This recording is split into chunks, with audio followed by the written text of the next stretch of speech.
In this video, I'll be showing you how to fix File Explorer preview pane not working in Windows 11. It's a very simple method, so if you find this video helpful, be sure to drop a like and subscribe.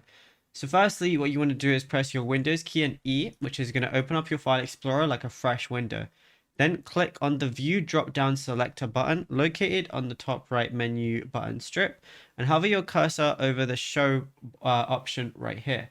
Now click on Preview pane to ensure it features a check mark next to it. So where you go over to it, you want to see navigation pane, things like that. You want to make sure it has that check mark next to it. And of course, anything else that you want as well. You can also toggle the Preview pane interface on and off instantly by pressing Alt-P simultaneously while inside any folder tree directory, which is definitely going to help as well.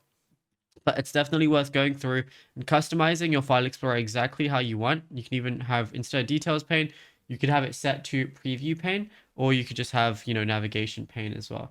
So it's up to you exactly however you want to do it, but then you'll be good to go. Now, if you found this video helpful, be sure to drop a like and subscribe and check out other tutorials as well.